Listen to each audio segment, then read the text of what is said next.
Many people think that making cheese is all about following the right steps, but what you don't do matters just as much. After making hundreds of cheeses, I know exactly what mistakes can be ruinous. So in this video, I'm going to show you 9 classic cheese making mistakes so you can make delicious cheese faster, easier, and with way less drama. Aside from the tasting, that is going to be fireworks. Yes! Beginning cheesemakers sometimes think they can make homemade cheese healthier by cutting back on the salt. I get that some people need to reduce their salt intake for medical reasons, but when it comes to cheese making, salt is not there just for taste. Salt is part of what makes cheese safe for aging, because it helps to control moisture and prevents unwanted bacteria from taking over. In other words, if you try to age a cheese without enough salt, you're basically inviting it to spoil. Now, if you are hell-bent on reducing the sodium levels in your cheese, here are 2 smarter and safer options. First, make a Swiss-style cheese. These are naturally on the lower end of the salt level because too much salt can inhibit the bacteria that is required for the necessary eye development. And the second option is to just stick to fresh cheeses. Since you're going to eat them within a few days, it's fine to leave the salt out. Now, if you want to do this, a few good options are yogurt cheese, because you can add a whole bunch of dried herbs if you want to enhance the flavor without the salt, or mozzarella, because you're going to mix that in with other things probably, or cottage cheese for the same reasons as the mozzarella. And here's a pro tip: cultured fresh cheeses like slow mozzarella or Clabber cottage cheese or whey ricotta are going to have more flavor because they have been cultured, even if you don't have the salt. So if a recipe calls for salt, don't treat it like a suggestion. Now, in general, when most people start something new, they're not sure what really matters. So their brain goes into prep mode, more planning and more gear and more steps, just so they feel safe. It's like packing for an overseas trip. You can research and make lists and buy all the essentials, but then you arrive and inevitably realize that you packed 3 things that you don't need, and you forgot the one thing that you absolutely wished you would have had. And then you realize, oh wait, right, there are stores here too. What was I so worried about in the first place? Cheesemaking is the same. You will learn what you need by doing, not by trying to predict everything up front. So instead of trying to cover all your bases before you begin, do one batch, notice what was annoying or what was missing, and then adjust it for the next time. But do not buy a ton of new equipment before you even start. If you are confident in the kitchen, adept at juggling dinner and laundry, kids, and your phone, you may be tempted to make cheese the same way, in the midst of doing a million other things. Please don't. When you are starting out, the early batches are where you learn what to expect, how fast the milk sets, what curds feel like when they're ready. So for your first few cheeses, reduce distractions. Silence your phone. Send the kids out to play. Even better, lock them out. Let the laundry, let the emails, let it all just wait. Give yourself an allotted chunk of time to focus. Then do the most important beginner skill. Pay attention. Watch the milk. Observe the curd. Ask yourself, what am I seeing? What shifted when I did that? How does this taste? And then write down your observations. Later, you'll absolutely be able to fit cheesemaking into a busy day. But right now, focused attention will get you better results way faster than trying to squeeze it in between 10 other things. This one is super basic, but lots of new cheesemakers don't even think about it. If you're used to cooking, you know that leaving a pot uncovered isn't a big deal. In fact, in many cases when you're sauteing, simmering a soup, or reducing a sauce, you want the lid to be off. But cheesemaking is different. While it's warming and culturing, it is extra vulnerable. One tiny splash of anything, the whole batch can be ruined. And if you have an over-the-stove microwave like I do, it can be a particularly precarious setup, especially if you have other family members bopping around the kitchen reheating their coffee or trying to, make themselves breakfast while you're in the middle of making cheese. If you're not standing right there with the cheese, working with it, always, always keep the lid on the kettle.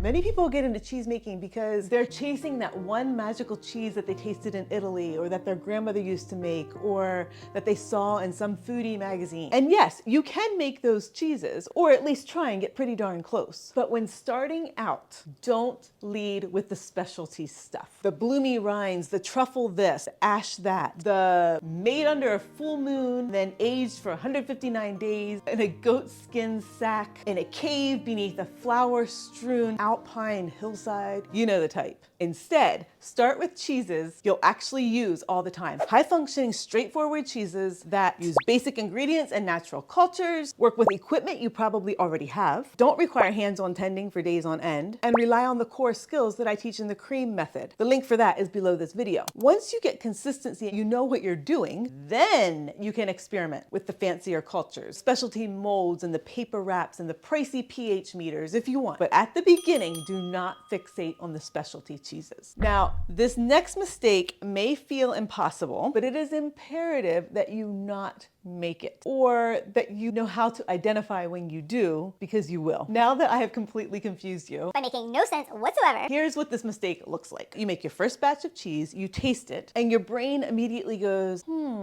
that's not quite right. Not because it's spoiled, and not because you failed, but because it doesn't match what you expected it to be. And what did you expect? Well, your taste buds have been trained on a very specific version of normal. Cheese is engineered to be broadly appealing with specific textures and flavors exactly the same way every time. But think about how different other homemade foods are from their brand name store-bought counterparts. Like homemade bread versus Wonder Bread, or hand-cranked ice cream versus Ben & Jerry's ice cream. Homemade versions often taste denser, tangier, earthier, less sweet, a little bit more rustic, sometimes even a little bit feral. It can take a minute or two for your palate to catch up. It's perfect. So don't panic if your homemade cream cheese doesn't taste like Philadelphia cream cheese, because it won't. Or if your Colby cheese doesn't taste exactly like that block of Colby cheese that you bought in the store. Different doesn't automatically mean wrong.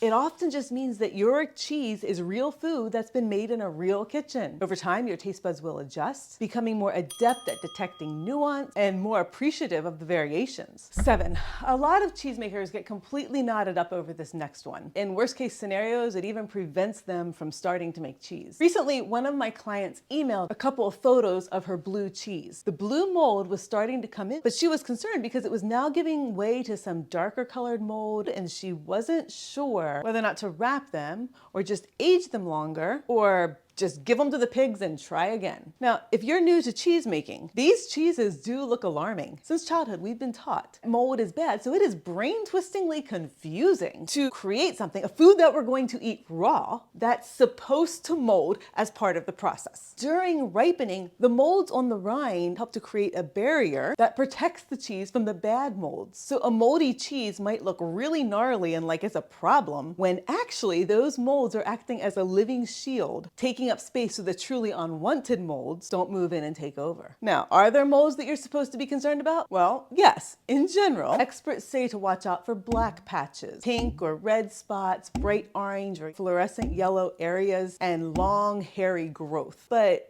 what shade of red is bad? And how long of a hairy growth is too long? There isn't a perfect beginner-friendly chart that can address every nuance. And I've had all those molds or variations of them on my cheeses at different times and haven't had any problems. So, rather than fixate on the molds, I find it more constructive to pay attention to other factors. The firmness of the cheese, how it smells, whether or not you want to eat it. In other words, my approach to mold is pretty simple. Get excited about it. Freak out and make faces because this is weird. And train yourself to think of mold as normal. Of course, if the final cheese has a strange, unanticipated texture or unpleasant taste, then don't eat it. So what did I tell my client? Well, I told her, of course, do not throw those cheeses to the pigs. And then we had some back and forth about the details. Basically, my message was, hang on, let's see what happens. And just the other day, I got an email from her with this picture and a message saying, it turned out great.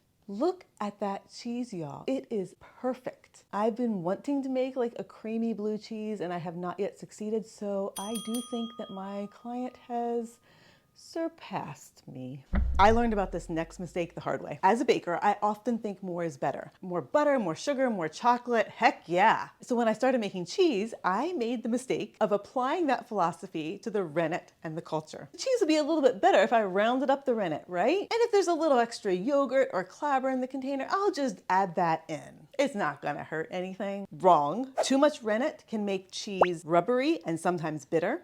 And too much culture can make it acidify too much, which leads to a cheese that has a pasty texture or crumbly texture and just tastes sour, maybe even bitter. Now, I am still in the process of determining exactly how little culture and rennet I can get away with, but now that I've dialed both of them way back, my cheeses have become more creamy, less rubbery, sweeter, nuttier, just all around so much better. So here's what you've got to remember. Most recipes out there are written for pasteurized milk, but if you are using raw milk, like I am, you don't need as much culture or rennet because the milk is more active and robust. So for every gallon of raw milk, use 3 tablespoons of natural culture and half the amount of rennet. So when it comes to culture and rennet, measure and then practice restraint and moderation. Now this next mistake is hard to overcome, like really hard. In cheese making, a lot of the process is literally waiting for the milk to come to temp, for the rennet to set, for the curds to cook, for the cheese to press, and then the hardest part of all, waiting for the flavor and texture to develop for the weeks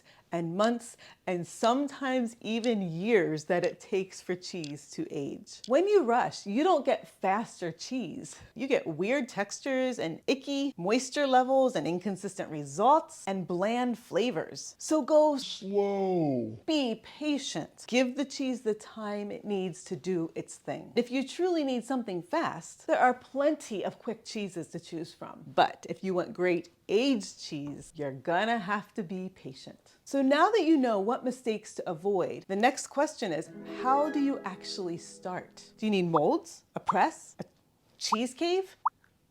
In the next video, I will show you exactly how to get started, even if you don't have special equipment, much money, or any cheese making experience yet. Happy milk slinging!